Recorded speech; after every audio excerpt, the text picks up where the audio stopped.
Infinite consciousness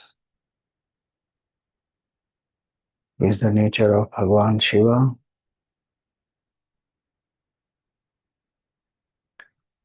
He is in our own heart.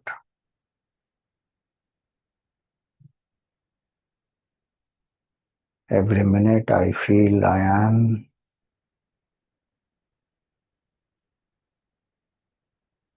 I exist. That existence, consciousness, and bliss is my nature. I am Shiva. I am not a Jiva. I am not the body. I am Shiva,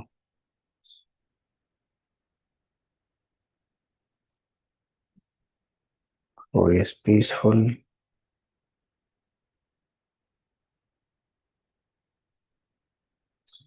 whose nature is bliss. I am imperishable consciousness,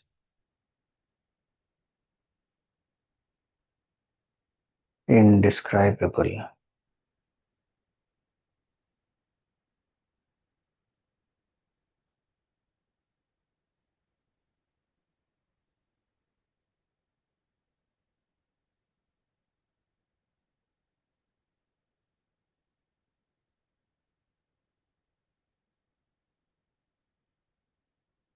That very consciousness which is in my heart appears as Bhagavan Shiva, an embodiment of values and virtues.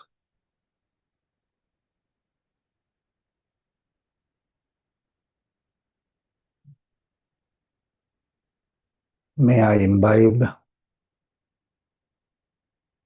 the values of Bhagavan,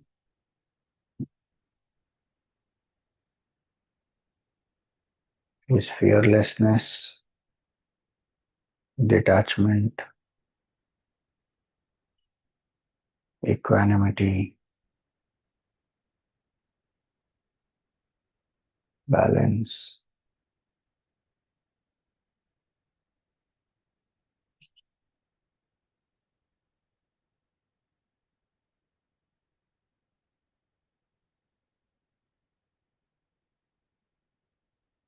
May my life be anchored in dharma, in virtues.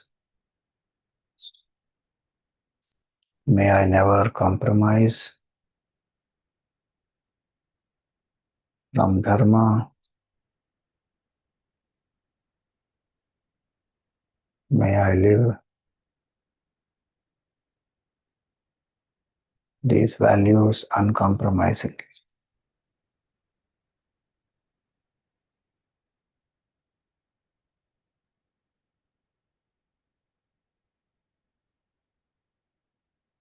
Visualize that Mother Parvati is sitting next to Bhagavan Shiva.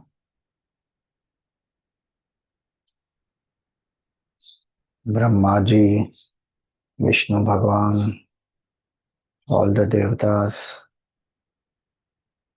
they are offering flowers at the feet of Bhagavan Shiva and Mother Parvati.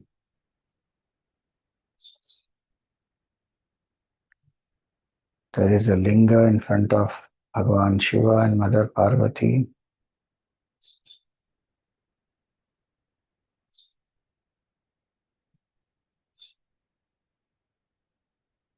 All these devatas are offering milk in Abhishek to the Shivalinga.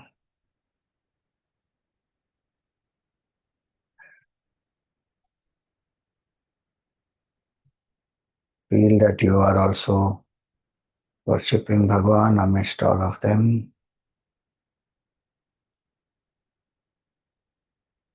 By offering the Abhishek of water,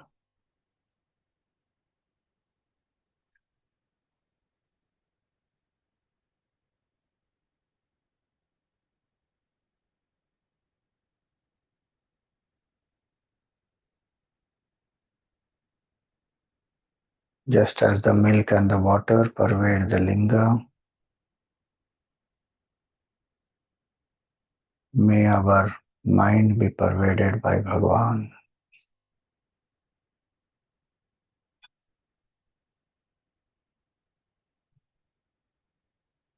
May my actions throughout the day today be dedicated to Bhagavan.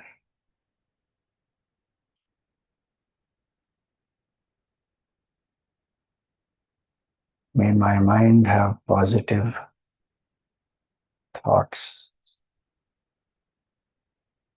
Tanme mana Shiva sankalpamastu.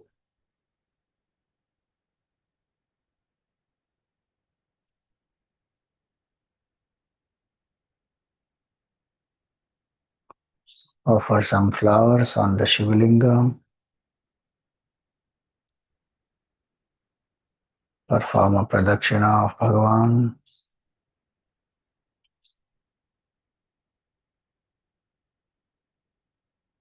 Prostrate in front of Bhagavan.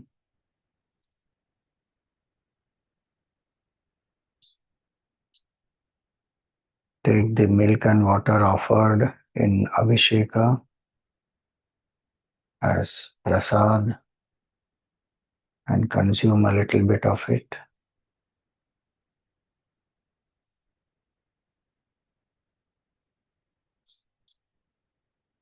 Feel that the hand of Bhagavan and Mother Parvati is on your head.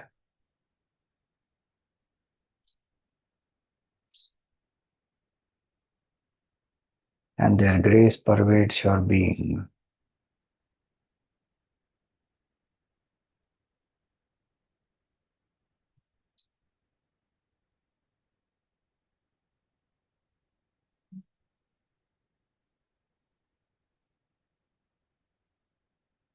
Repose the form of Bhagavan back into your heart.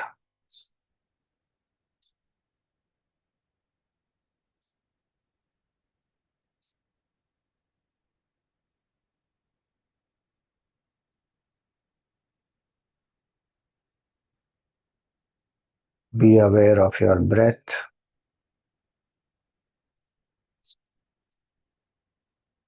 Be aware of your body.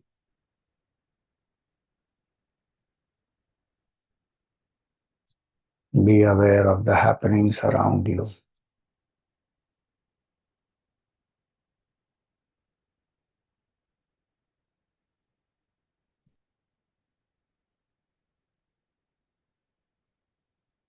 We pray for everyone's well-being. Om Sarve Bhavantu Sukhinah. Sarve Santu Niramayaha. Sarve Bhadrani Pashyantu. Ma Kaschit Dukkha Bhag Bhave. Om Asato Ma Sadgamaya. Tamaso Ma Jyotirgamaya. Mrityorma Amritam Kamaya.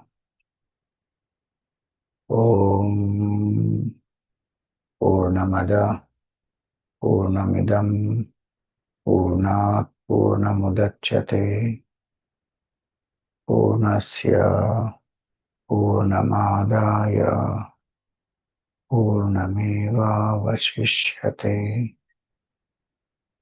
Om Shanti Shanti Shanti. Harihi Om Shri Gurubhyo Namaha. Harihi Om.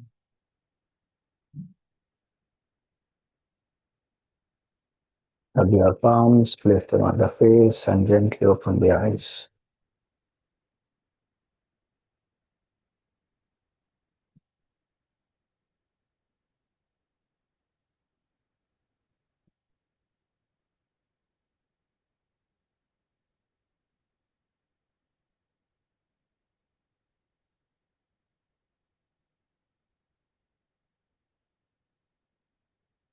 Questions for today?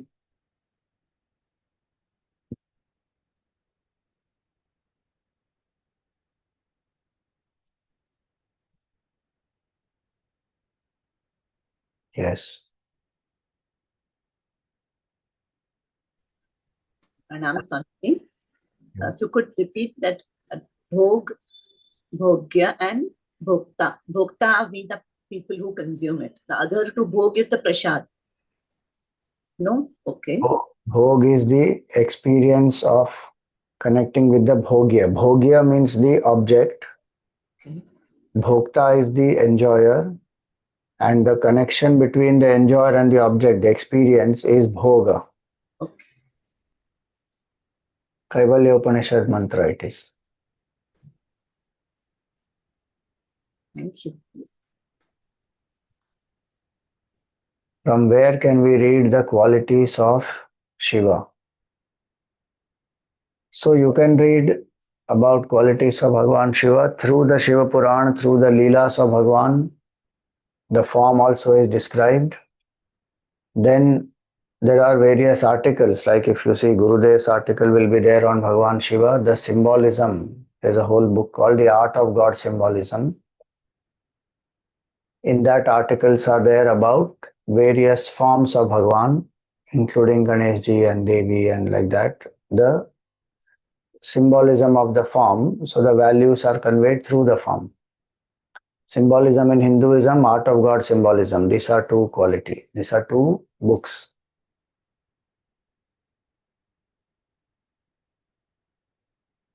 All right. Hari Om.